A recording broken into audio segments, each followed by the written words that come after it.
Hello বন্ধুরা, good afternoon. Pomfret মাছে তেল ঝাল বানানোর জন্য পমফ্রেট মাছগুলোকে হালকা করে ভেজে নিয়েছি, নুন হলুদ মাখিয়ে। তারপর কড়ার মধ্যে তেল দিয়েছি, দিয়ে জিরে, গোটা জিরে, শুকনো লঙ্কা ফোড়ন দিয়েছি, দুটো পেঁয়াজ কুচিয়ে রেখেছিলাম, পেঁয়াজটা দিয়েছি, একটা টমেটো কোচানো দিয়েছি, আলুগুলোকে দিয়ে দিয়েছি তেলের মধ্যে, দিয়ে সবকটা একেবারে একটু নাড়াচাড়া করে নিয়েছি। নিয়ে 1 চামচ নুন, 1 চামচ হলুদ, 1 চামচ কাসুরি মেথি, 1 চামচ মৌরি গুঁড়ো, 1 চামচ জিরে গুঁড়ো, 1 চামচ ধনে গুঁড়ো, 1 চামচ কাশ্মীরি লঙ্কা, 2টো কাঁচা লঙ্কা চিড়ে, সব মশলাগুলো একেবারে দিয়ে ভালো করে মশলাটাকে কষিয়ে নিয়েছি।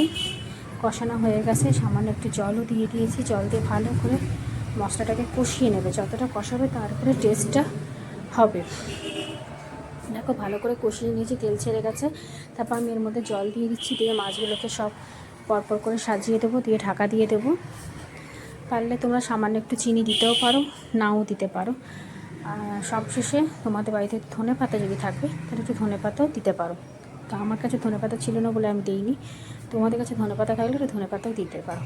এইভাবে পমফ্রেট মাছের তেল ঝাল বাড়িতে বানিয়ে তোমরা, সত্যি বলছি অসাধারণ টেস্টি লাগে খেতে। এইটা দিয়েই ভাত খাওয়া হয়ে যাবে, আর কোনো কিছু লাগবেই না। অনেকে তো পমফ্রেট মাছের রান্না অনেক রকমভাবেই করে। তো তোমরা এই তেল ঝালটা বাড়িতে করে জানিও কেমন লাগলো এই রেসিপিটা। অবশ্যই লাইক সাবস্ক্রাইব করো, কমেন্ট করতে ভুলো না। কমেন্ট করে আমাকে জানিও এই রেসিপিটা তোমাদের কেমন লাগলো। কেমন দেখো কালারটা কত সুন্দর হয়েছে পমফ্রেট মাছের তেল ঝাল ডাল।